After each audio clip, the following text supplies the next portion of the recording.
I couldn't stop killing. It got easier each time. And that is our lovely friend, William Bonin.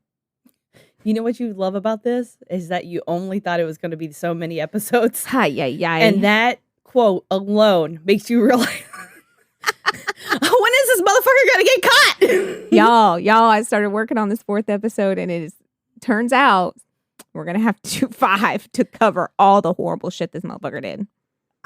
I would love to say I love it, but I also don't love it at the same time. Right. Because I get you on like how gross it is, but at the same time, I'm like, I'm so excited. This is Jen. This is Becky. This is Too Close to Home. William Bonin Part 4.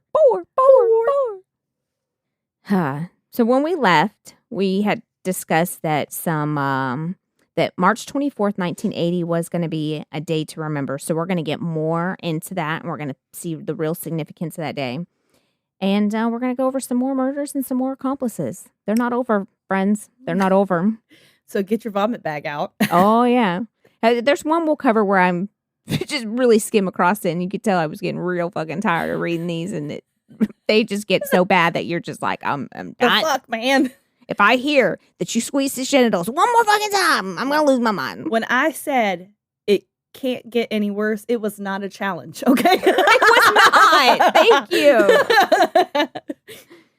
So we're going to start out and talk about the reporter some, because they play a really big part in his eventual arrest. So during the 3 months at the Orange County Register, J.J. Maloney started putting together his first major news story. While at work one day, he found an envelope on his desk labeled "Dead Gay Boys." That was it. Didn't know who it was from or anything. And he's like, what the fuck is this? I mean, there were numerous articles about 13 missing boys found dead. Maloney and a fellow reporter were bothered that there was not much coverage over this story, yet any outcry.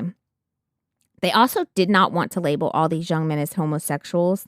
Well, because as were the times, if they were labeled as such, the public wouldn't care so much. Right. And plus they were like, it's not really, not all of them were. And the ones that were, that's not what should be the focus of their deaths. Doesn't matter if you're homosexual. It doesn't matter what label you have. You don't deserve to die like that. Just like how they'll treat, sex worker crimes like that. They call it the lesser dead. Yeah. Yeah. And it's not fair. And they felt that it wasn't. Another reason that there wasn't much coverage is the LAPD had recently botched the Hillside Strangler murders. They had spent millions and many deaths before they finally arrested Kenneth Bianchi. So to say they were attempting to brush this under the rug would not be a stretch.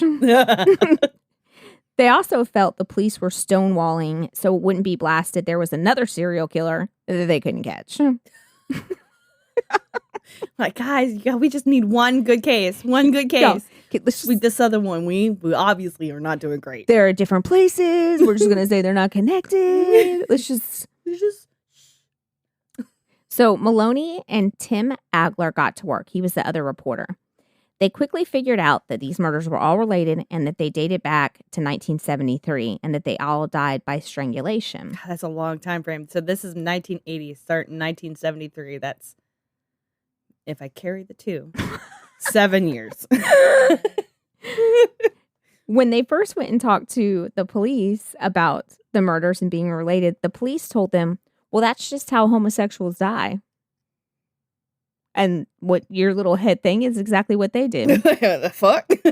So Maloney did a quick check of the statistics and found that strangulation was actually rare and that homosexuals were much less likely to die than heterosexuals. So he's like, the statistics tell me.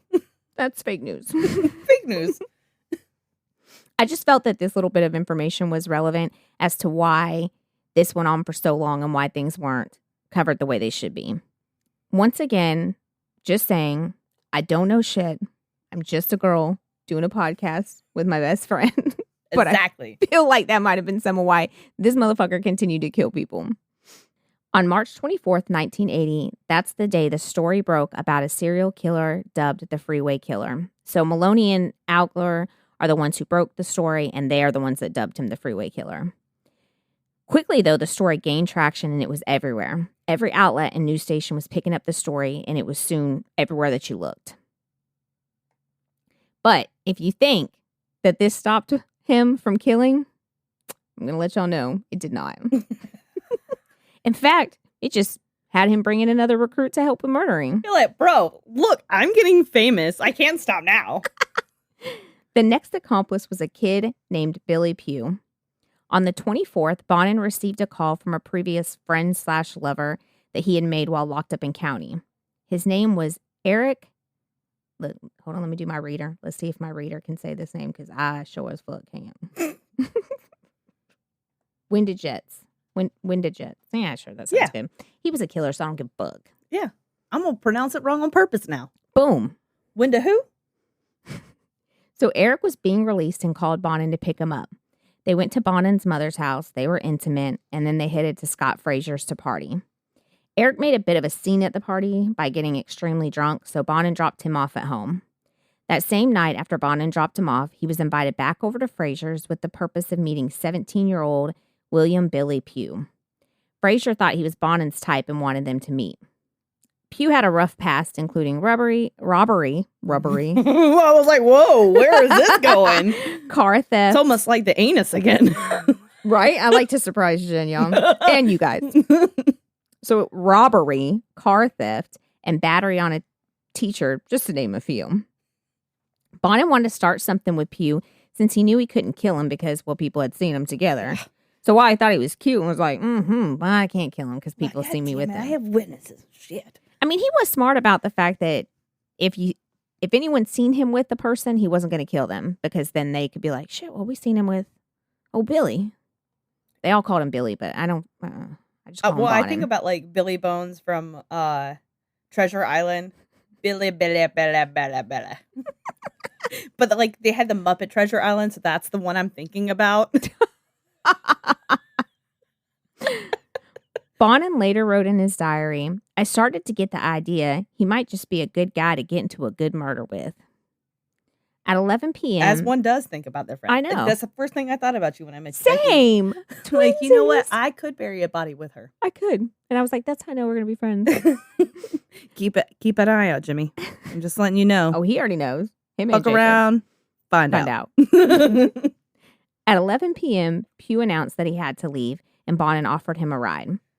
Bonin then offered to give Pugh head, to which he accepted. And I assume that everybody knows what the lingo head means, and I don't have to describe it. But if you don't, hit up our inbox. We'll let you know. We'll give you an education. It's called middle school. They pulled over and got in the back. After fooling around, Bonin wanted to have sex. Pugh declined, stating, I only have sex with people, and I only get head. I have standards. Standards, sir. Pugh stated he liked girls better, so Bonin said they should go look for some girls. Pugh agreed, and off they went. Bonin suggested if we don't find a girl, we'll just pick up a guy. And that was his way of he had a way of talking people into things. Pugh asked, well, what do we do if we pick them up and they don't want to? To which Bonin... This is like the guy that he had worked with them last time. Yes, it was the same kind of play out. Well, if they see us and we rape them, then we're going to have to come. That is exactly how this played out. He said, so what do we do if she doesn't want to? Bonin said, fuck her and what she wants. We just take it from her. Same with the guys. He went on to say, one problem is what if they tell? Pugh said, we'll just beat him up and tell him that when we come back, we'll kill him. Bonin suggested they just kill him right away. To which he told Pugh, as long as no one sees us pick them up or dump them, then we'll be in the clear. We'll just rape them and kill them. And Pugh agreed.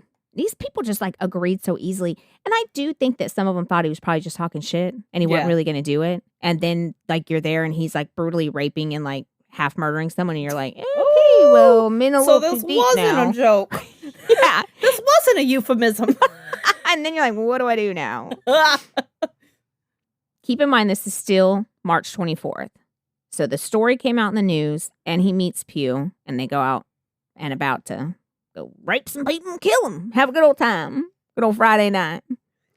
So they went to an area populated by hustlers and found 15-year-old Harry Turner with his thumb out. Bonin pulled over and offered him a ride to a popular coffee shop the kid was headed to. Turner hopped in, and after a few minutes, Bonin offered him $30 to let him give him head. Homie's just wanting to get some caffeine. I'm not awake, and you already tried. Well, I will say this coffee shop that he was going to was a coffee shop so there was like a gay district, and it was in the gay district, and it was frequented by hustlers. Okay. So I guess not a big jump. It's different if you're just like in the middle of nowhere. We're like, hey, I live to Starbucks. I need my frap. Yeah, no, it's not one of those. That. No, I will add that in there. So the kid agreed. So Bonin drove past the coffee shop, parked on a side street. Bonin then got undressed and demanded the kid perform oral sex. When he declined, Bonin hit him. Pugh then locked the doors and climbed in the back. Pugh and Bonin That's pretty brazen to be doing that on a street. It is the 80s. It is a wild shagging time. Wagon. In LA. If we only had our napping wagon. If we only did. So both of them get in the back. They demand the kid perform oral sex on him. Bonin then moved the boy into the position to rape him and forced him to perform oral sex on Pugh at the same time. When Bonin finished, then Pugh raped the young boy. When finished, they got in the front and started driving while Pugh stayed in the back and just started beating the shit out of the kid. When blood started getting everywhere, Pugh stopped with the beating. So Bonin pulled over and showed him other ways to beat him without causing blood. So he showed him how to punch him in the chest and in the privates and all this. He's like, yeah, you can inflict just as much pain and you don't have any blood come out. Just talent. Learning. Teaching opportunity. The more you know. Jesus. So he drives around. Old boy sits back there beating him.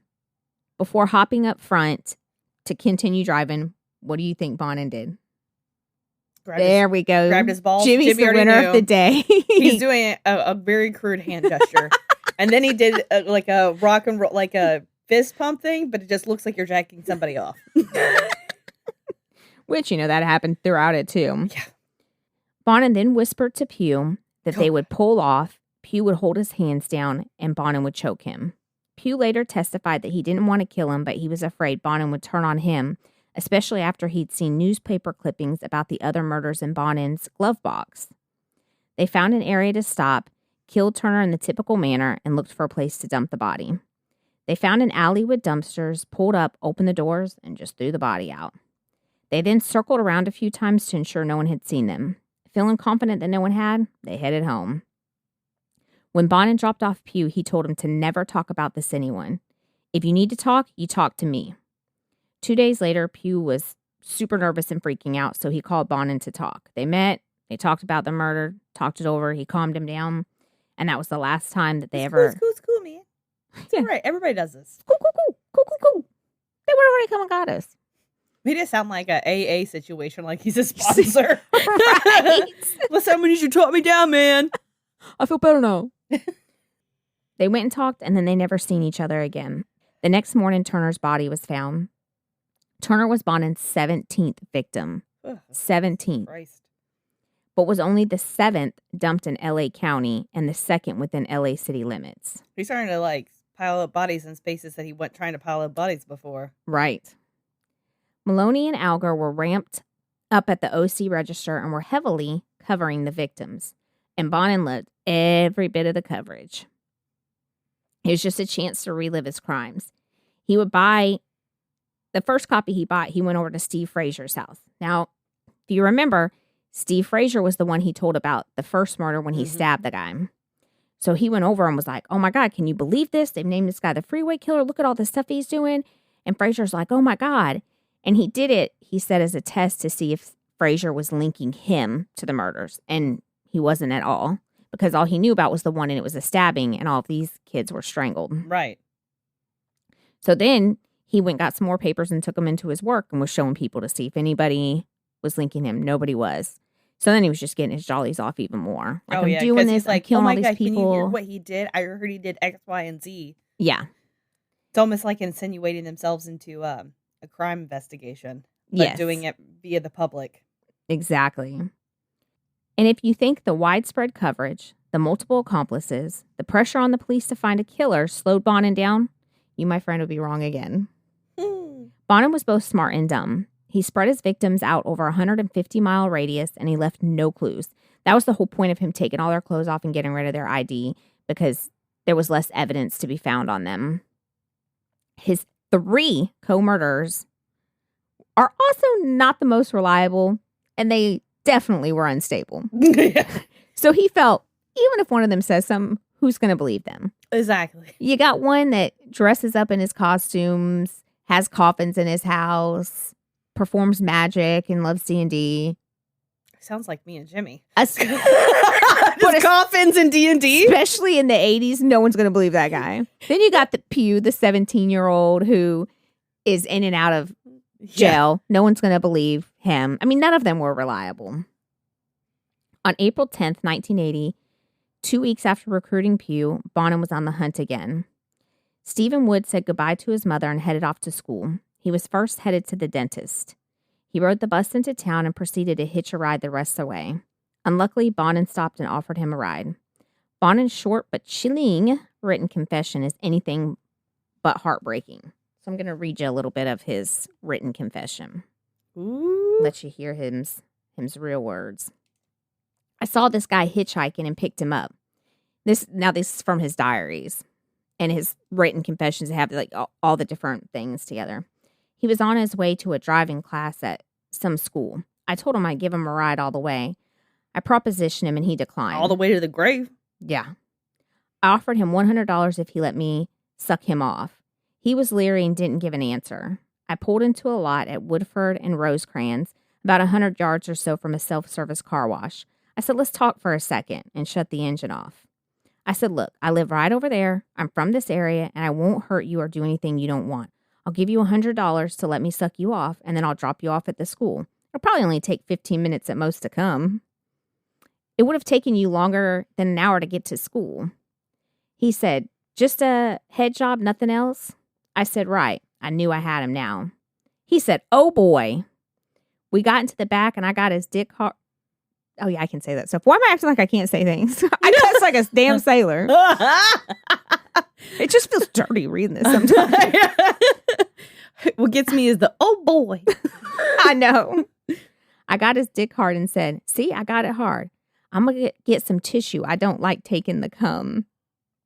He started jacking him off to keep it hard. I went to the front, got a string and a knife. I came back and put the knife at his throat and told him to roll over. He did. He was really scared. I told him to put his hands behind his back, and he did. I tied him up. I took his pants, shoes, socks, drawers off, and tied his legs. Had him take his shirt off before I tied his hands. I then fucked him and didn't bother coming. We're just going to, yeah. Now you see why I had to take so many breaks reading this. Oh my God. That's just part of it. I'm horrified, you guys. Just like. Yeah. I'm sure they are too. They're probably I bet they were. Fast forward. So I'm going to skip through some. And also, what bragging right is like, I wasn't even going to come. Like, what? Yeah. I don't want to read you all the part about the exact things he did when he killed him. He said, this is when he puts the tire iron in the chain. He used a chain this time around his neck. He said, I said, have you heard or read of the Freeway Killer? He looked at me and said, yes. I said, well, kid, that's me, and you're next. Oh, God. He was so scared and trembling, so much he was beyond crying. I twisted the iron, and he died within minutes. And then he goes on to talk more about where he dumped the body and yada, yada, yada. I mean, when I tell you this crap is detailed, it is detailed. He tells every little thing. What roads he went down. Oh, yeah. For sure. Stephen's mother got home at 11:45 p.m. and her son wasn't home. She called friends and neighbors and then the police. At 7:40 a.m. the next morning, his body was found. This was the first victim he had left in Long Beach city limits. He's such a doll, isn't he? Just charming. To no surprise, he's still at it. But this time he brought his old friend Vernon Butts along. Oh, fucking Vernon. He did wait. Bring his ice pick. You always know how to segue into everything. It's like we talk about this shit beforehand. I know. And we swear to God we don't, guys. He waited 3 weeks before venturing out again. 19-year-old Darren Lee Kendrick would be Bonin and Butts' sixth victim and his final one with Butts. Bonin was up to 18 murders from August 4th, 1979. So I know we said the murders dated back to 73. but we're talking about his current killing spree right now. Did his accomplices know about each other? No. Oh, and he's a cheater? Right? Listen, I didn't like him already. Now I despise him. So Bonin's up to 18 murders from August 4th, 1979 to April 10th, 1980. This is 8 months and 5 days. With 3 of those months, he was locked up in county. With victim 19, Bonin was averaging 1 victim a week in his 23 weeks of freedom since the murders began. Fuck. Yeah, that's a lot. That's a lot. That's a lot of work. That It sounds is a really lot of absurd, but work. it just sounds like a lot of work. I don't even like cleaning my own house some days. Thank you. I've been putting off cutting my grass for 3 fucking days. Thank you. And you're murdering somebody once a week? That's exhausting. And then you're having to come up with all these stories and shit and That's talk too people much. in, and then you're Nobody having your own fucking fantasies. Nobody has time for that. No. Listen, I don't have time for my regular ass life. That's why Jimmy's not dead yet. Same with JJ. Just don't have the energy. I just ain't. They keep me tired for a reason, okay? Yes. On the evening of April 29th, he began cruising around Long Beach, agitated and needing another kill. He spotted Darren rounding up shopping carts at his job at Lucky's Supermarket. Bonin pulled up beside him and asked him if he wanted to buy some pot. He said yes and asked what kind. Bonin told him to hop in and they would drive around back and smoke a joint so he could, test the product. This was the 80s. Also, again, the first one's free. very, very much would have been me dying. What Listen, we're going to go smoke a doobie and I see just how got the product in the is. back of your weird green van. We don't want the man to get us. Exactly. I would be so dead. It's a good thing I wasn't born until 1987. Yes. God knew what he was doing. He did. He saved said, your this life. bitch is trying to die. I got to put her in the modern era, okay? Where DNA is a real thing. Doesn't mean she's not going to get killed. They'll just get caught. They'll just get caught this time. Daring unknowingly made the worst decision of his life. Bonin pulled behind the store and turned off the lights in the engine. This time, Bonin went straight to the point. He pulled a knife out and stuck it to his throat. Darren said, "You aren't the Freeway Killer, are you?" Oh, no. And Bonin said it like stopped him for a minute because he was shocked. And hold up. I'm that famous? I hate you. That's like me in that doctor's office one time. Like, I've heard your podcast before. What? What? Moi? Excuse me. Hair flip. Moi? Didn't mean to flex on you. Look, just as long as you're not selling the stuff I sign later for my autograph, we're okay. So Bonin denied it at first, stating he was just there to rob him. He wasn't into that gay stuff. And then he started asking him about the Freeway Killer. So Darren told him all about him, and Bonin denied being him. He had him get in the back of the van, tied him up, and took his money. He had just cashed his paycheck, and he had $200, which is quite a bit of money in the 80s. Mm-hmm. With the young man tied up in the back, Bonin decided to drive and find Butts, since he hadn't seen him in about 5 months. Bonin arrived at Butts' new home and asked him to come in. He told him, "I got a live one out there," and wanted to know if they could use his house. Butts said that they couldn't. He had company over. They argued until Bonin told him the kid had money on him and he would give him $40. With that, Butts agreed and told his company, "You got to kick rocks." Yeah. They brought the tied up, scared young man into Butts' creepy decorated home. So he was in a new house now, and they described the decorum, and it was even fucking creepier than it was the last one. He still had the 2 coffins, except he had a whole bunch of other creepy shit in there now. So it sounds like my vibe. Could you imagine you're now hogtied in the back of this creepy van? They drive you to some house, they pick you up and carry you in hogtied, and then there's like fucking coffins and shit. And you're like, oh, well, I'm just fucked. This is it. Yeah. This is. You bringing me up in this Addams Family situation? I know I'm dead. I know it's over. It's done.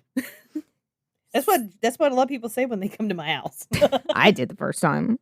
Like, And y'all locked the door, and I was like, I don't know what kind of weird couple shit y'all are into. But I ain't about it. I ain't about that life, and I will fight back. I'm gonna put my DNA in every corner of this fucking room. You goddamn right I am. You gonna have to burn this bitch down. Could you imagine? I don't want to imagine, but I also want to do, like, what would they say about us if it was like a IDTV episode about our murders? I know that nobody better say I was a ball of sunshine that lit up every room I walked into. Tell the truth. Shame the devil, tell the truth. This bitch was loud as hell. Dirty mouth. Talked like a sailor. Told her like it was. Couldn't take her no fucking where.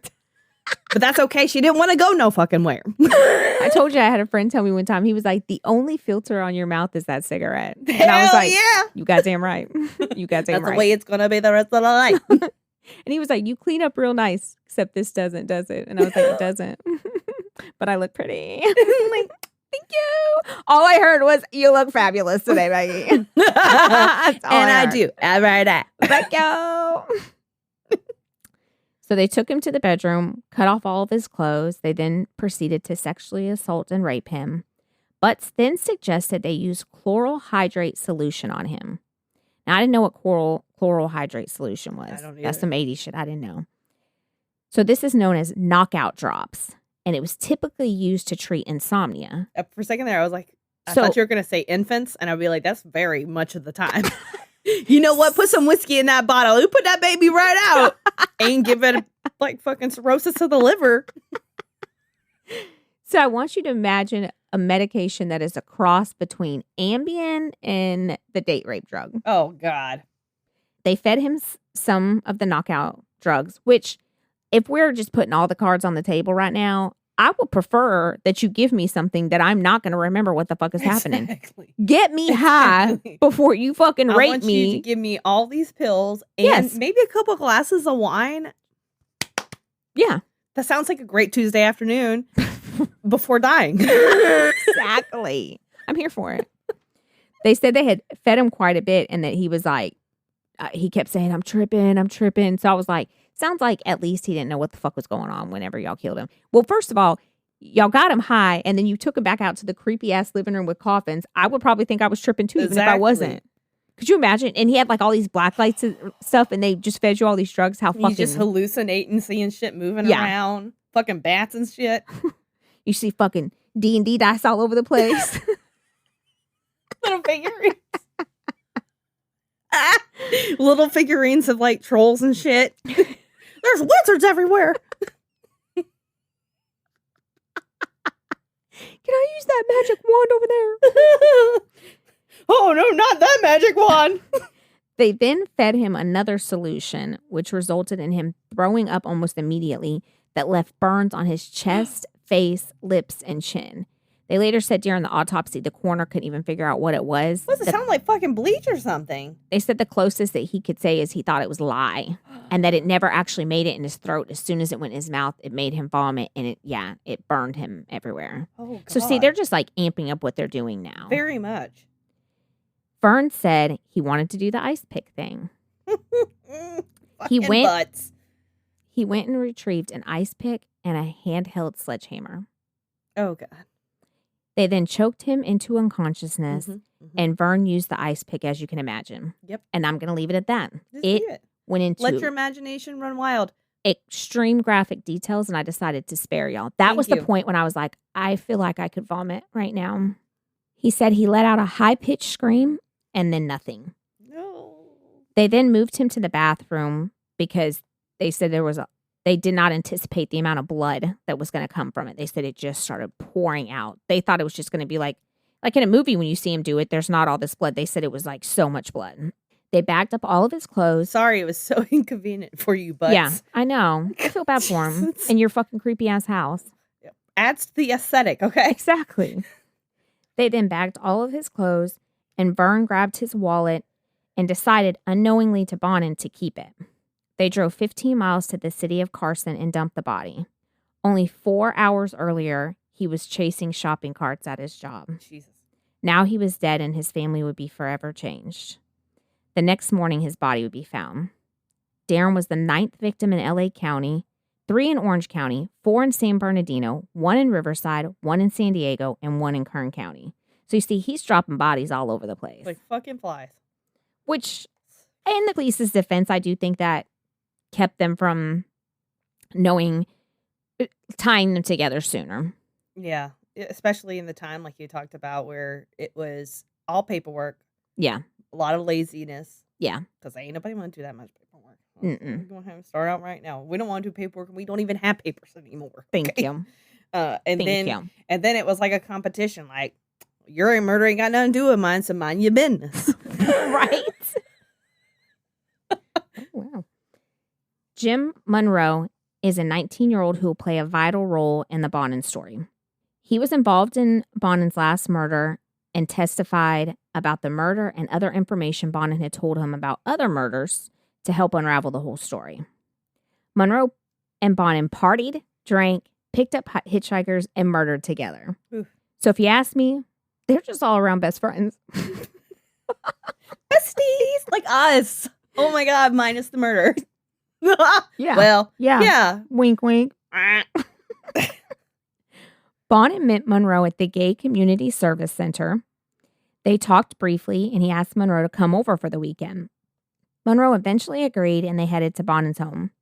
Monroe stayed with him for a while, and he even got a job driving at his job, Dependable Drive-Away. An important side note, in my opinion, so Bonin worked for this Dependable Drive-Away, right? Mm-hmm. And he was, as they said, one of his most active drivers. He would always volunteer for jobs, always willing to work, go the extra mile. So there was one thing, a lot of these drives would be like across the country. They would have to go to like make deliveries or pick up vehicles or yada, yada, whatever the hell they were doing. And many of these jobs, Bonin got in trouble because on their routes back, he would deviate from the route of the other drivers and take alternate routes. And they'd be like, where the hell did you go? Why'd you go that way? And he's like, oh, I just wanted to take a scenic route.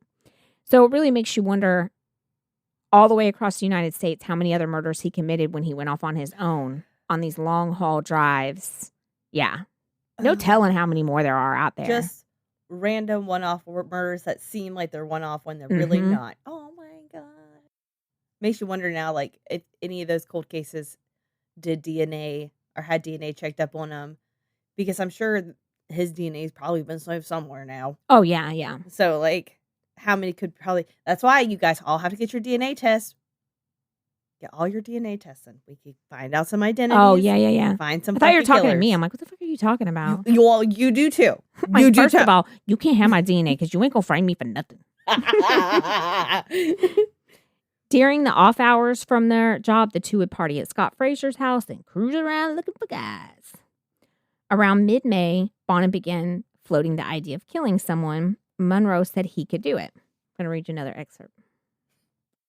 Then early in the morning, a guy about 24 years old picked us up. They were out hitchhiking after a job. They had went to a job down in San Diego, and they had to drop off a vehicle and then get back, so they decided to hitchhike back. Then early in the morning, a guy about 24 years old picked us up. He was good-looking. I made a pass at him, and he declined. I put my hand on his leg, and he pulled over and let us out. Both Jim and I could have taken him, and I was thinking about it. Jim was looking at me saying, let's take him let's take him eyes. Let's take him eyes. Forget fuck me eyes. Let's take him. Yeah. I got to get that one. I decided it was too risky and we got out. Shortly after that, a guy picked us up, gave him a ride all the way to where we were going. It was getting light, so we didn't do anything. I did get it on with the guy, though. I jacked him off and gave him some head as we were going down the road. That is affectionately referred to as roadhead. Also, like, you're already playing with your life doing that. What? Listen, I've been around men who've climaxed, and I don't think they should be driving vehicles while doing so.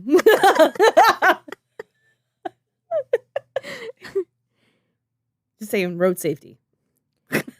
Always safety first. Seatbelts too. First. You don't drive under the influence or with someone's mouth around your dick. No, you don't. Thank you, Jennifer, for bringing that bit of safety to people. It's important. Nobody wants to talk about it, but I am here to make everybody uncomfortable. Monroe wasn't earning much at Bonin's job, so he quit and moved back with a former friend and started at a gas station. So he had these other ties, owed this other guy money, was living with him for a while. He was a pimp, and he kind of went back and forth between the two of their house. But I don't really feel like deep diving into that, but there's the backstory for Listen, you've already deep dived enough. I don't blame you for not deep diving. Thank you. You just don't know what you're going to uncover. A lot of shit I didn't want to. He didn't last long there and went back to Bonin on May 22nd. completely unaware that in the day's absence, Bonin had killed 2 people. Bonin was back at it and quickly claimed 2 more lives. Larry Sharp and Sean King within 3 days of each other. These murders ushered in another accomplice of Eric Windigence, whatever. That guy I talked about that got drunk at the party earlier. Eric. The douche nuggie. Now he's going to come back and be an accomplice too. Of course. And I'd be thinking, these motherfuckers are idiots, because wait till you hear how he lured him in. Now, like, if I was looking for accomplices, it would not be this Joker. Right? Now, during this time, Darren Kendrick's employer had put up a $30,000 reward for information leading to his killer. This was the little shopping cart boy. $30,000 is a lot of money right now. Yeah. But $30,000 in 1980 would equate roughly to $110,000 today. That's a lot of fucking money. That's a lot of cash. And soon after, a local gay activist organization, Great Outdoors, would add another $50,000. That total today, with inflation, would be almost $300,000 reward they put up to catch Bonin. Damn. Could you fucking imagine? I wish I would know someone that did something that I could get $300,000. For real. Watch it. They would send you a fucking W-2 at the end of the year. They'll be like, well, listen, we got to tax 80% of this. Oh, government, you should have found them then.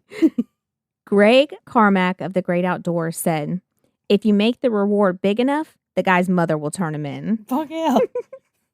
And if that isn't one of my favorite quotes of the series, I don't fucking know what is.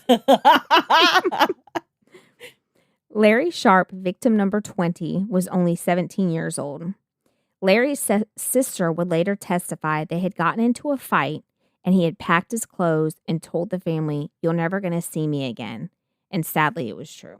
Got another excerpt for you. Ooh. Lawrence Sharp, age 17, who went by Larry, was last seen by his mother on May 11th, 1980, at a family home in Long Beach. Larry was given $2 by his mother, which he carried in a wallet. Not possessing a car, he decided to hitchhike. Bonin's written confession reveals that when he first met Larry Sharp and the accidental re-meeting when he was with Eric whatever. So Bonin had actually... You know, honestly, it's whatever and his name both start with a W, so that's his name now. There we go. Eric whatever. He doesn't deserve his whole name. Thank you. So Bonin actually knew Larry and had met him earlier. So this was like a chance encounter coming across him. A friend of Larry and mine had been getting it on for a while, and one night when I dropped this guy off down in Long Beach, he introduced me to Larry. This was before any of those other things started to happen. He had the kind of looks I like, so I went down there a few days later and picked him up. He ended up coming home and spent the night. The only thing Larry let me do that night was hug and kiss him a couple of times and give him head for a while. Then we went to Knox Berry Farm the following day, getting home around 11. Sounds romantic. So they kind of went on a date, so to speak, right? That was how he previously knew Larry. So now this is where Eric comes back in. Now, like I said, remember, Eric is the one who got messy drunk and Bonin dropped him off at home, and they didn't talk for a while. Bonin called him up on a Saturday in May to see what he was up to. He went and picked him up, and they went for a drive. Along the drive, Bonin told him he was getting some jobs for hits and that he needed someone to help him and that they can make more money, but they had to do a practice job first. Bonin told him that they would go pick up a guy and make it look like it was the Freeway Killer. Eric agreed, and off they went. This is when they went and picked up Larry, and that's when Bonin realized he recognized him. Bonin offered him $50 for sex, and as soon as they got in the back, he pulled a knife, and then they both raped him. Bonin then started messing with his mind, saying horrible things. Then asked Eric if he could kill him. Same thing as always, shirt around the neck, squeezing the genitals. When they had killed him, they dumped his body behind a gas station in Westminster. His body was found the next day. During his autopsy, carpet fibers were recovered matching the previous victims. See, this is the one I told you I just like really glazed over because I was fucking over. After that ice pick murder and all the details, you're like, listen, we've already been there, done that. Don't want to do it again. The second victim was Sean King on May 19th, 1980. Bonin went to Butts to have him come out cruising, but Butts declined. No doubt, a night of magic or D&D was way more fascinating. Listen, when you're the DM, you can't call out, okay? Yeah, exactly. You have a whole team waiting on you. Whole team. But Butts did convince Bonin to give his friend James a ride home. And clearly, Butts' friend James was not a very good friend because he just sent him on his way home with the Freeway Killer. Like, was he fucking up in the party? Was he making mistakes and kept rolling little ones? I'm going to need you to give him a ride the fuck home, okay? When I say ride the home, if you watch Yellowstone, take him to the fucking train station. Bonin did talk Butts into riding with them, hoping that on the drive home, he would be able to convince him to, let's go find a victim. While driving back, Bonin spotted 14-year-old Sean King waiting at a bus stop. Bonin said he was going to stop and talk to him, but Butts was like, dude, just come on, I want to go home. He pulled up, told the youth that the last bus had already run and that he was heading the same way, and he offered him a ride.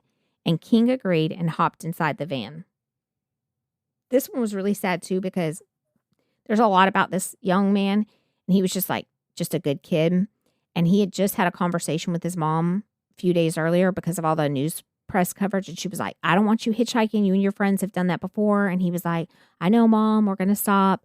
And she was like, any one of them could be that freeway killer and you could get in there. And he said, I'm not that stupid, Mom.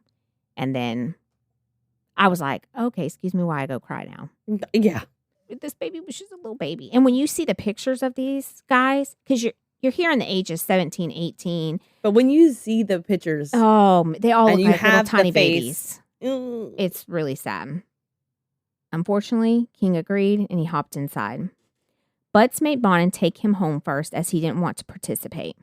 Bonin then went into Butts and got a blanket, a knife, and a string.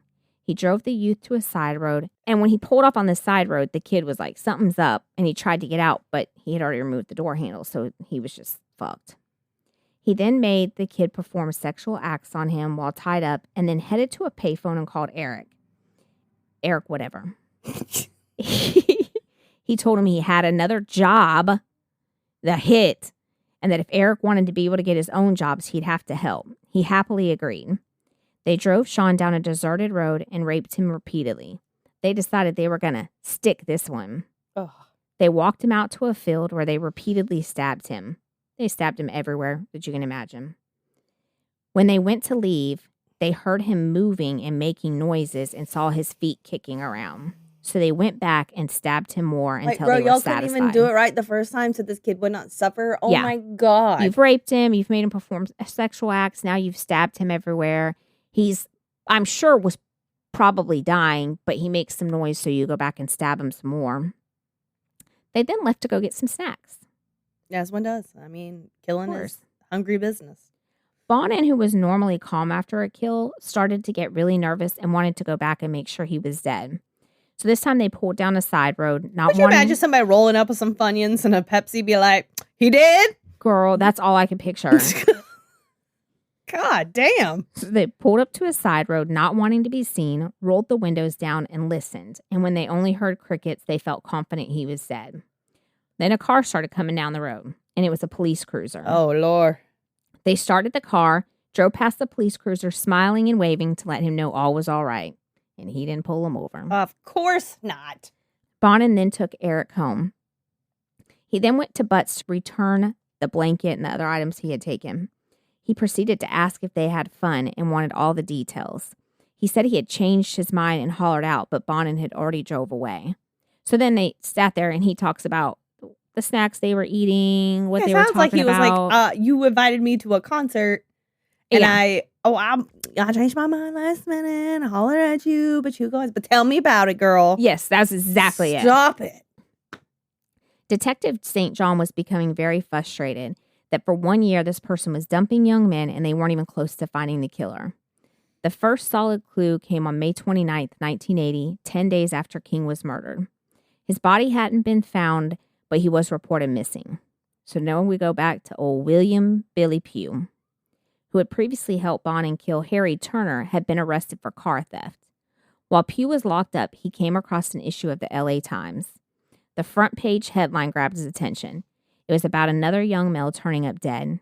He read further and remembered seeing clippings in Bonin's glove box. Pugh started putting the pieces together and realized, fuck, Bonin was the Freeway Killer.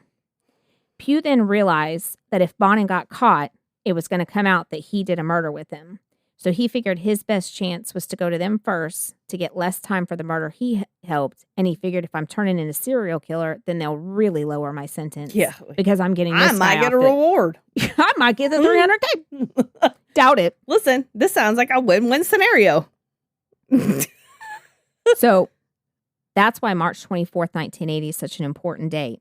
Not only was it the day that the news stories came out, which is what Pugh read, but Pugh was the person that killed with him on that day. And now Pugh was taking those two things to be Bonin's demise. Pugh took the paper to his counselor and told him he knew the Freeway Killer. He went on to tell him all his interactions with him, intentionally omitting his criminal parts. Of course. They then went to the director, who then contacted Detective St. John. Pugh relays the story again, but changes some details to state Bonin forced him to go cruising. Bonin forced him to pick up boys and do this. But again, he omitted the murder they did together. But he had lots of information that had been withheld from the public intentionally. So Detective St. John knew they had their first solid lead. Unbeknownst to Bonin, he's now on the police's radar, but he's continuing to kill. Bonin was placed under surveillance on June 2nd, 1980. Bonin recruits Jim Monroe, and the next part is going to be from interviews with Monroe. It's his account. So Jim Monroe and Bonin picked up Stephen Wells on June 2nd. So they picked up this little boy on June 2nd. And remember, this is when he starts to go under police surveillance. Sadly, they started the surveillance only 3 hours after they murdered this boy. Oh, no. Yeah. He states that Bonin came home one night and asked him if he wanted to pick up a hitchhiker, rape them, and kill them. He said he agreed because he didn't want to look like a pussy. That was Monroe's exact words. No. Well, he asked, and I don't want to look like a pussy by saying no. They went cruising and spotted 18-year-old Stephen Wells hitchhiking. Stephen was headed to an appointment with his dad to be fitted for a tux for his sister's upcoming wedding. He was reluctant to get in the van initially, but then Bonin offered him $20 for sexual activities, and he agreed. They went to Bonin's mom's house, and him and Stephen went in the room and had sex. Monroe said he was eating a sandwich waiting for his turn. He could hear him in there, and he was like, I was just like, what was his mama doing? And this motherfucker has the audacity. His mom was out of town. Oh, I thought his mama made them the sandwiches, just like, he'll be done in a minute. Like, and this oh, motherfucker my God. had the audacity to say that while he was listening to them have sex in the other room and eating his sandwich, he heard his favorite show coming on TV, and he thought, I'm either going to miss my show or I'm not going to get any sex. That's how just blatantly disregard for human life these fuckers had. Bonin soon comes out emotions for Monroe. They get the kid to agree to be tied up for sex. Monroe then said when they were done, they were going to let him go. He said he never really believed they were going to kill him, but that Bonin said they had to, no witnesses. They then beat on Stephen for a bit, and he tells Monroe to hold his feet and begins to choke him like he always does. Monroe said he almost threw up during it and that Bonin was smiling and laughing the whole time. He said he heard a snap, the kid went limp, and Bonin was just laughing and looked down at the kid and called him stupid. They then loaded the body up in a box and drove to Butt's house to show him. Then they all three headed to McDonald's for some food that they bought with Steve's money, and then went down to Huntington Beach to dump the body. They were literally just driving all over. They were picking up McDonald's with this kid in a box dead in the back. The LAPD surveillance van showed up to start at 10 p.m. McDonald's and murder. Go together Jesus hand in hand. Christ. First reports from the surveillance van read about the three having a conversation and removing clothes from the van. So they pulled up to survey, and then Bonin showed up at the house, and the three of them got out and were taking stuff out. It was all of Stephen's belongings they were taking out. They were just returning from dumping his body when the police showed up to start doing surveillance. Monroe would later testify why they ate the hamburger. Bonin looked at the burger and said, "Thanks, Steve," since they used his money to buy it. Horrifying. Jesus Christ. The young man's body was found the same day shortly after midnight. So June 3rd to June 11th would begin the deep surveillance of Bonin that would lead to his final arrest.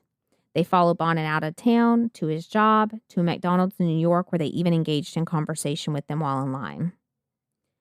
On June 11th, Bonin went off cruising but was followed by surveillance.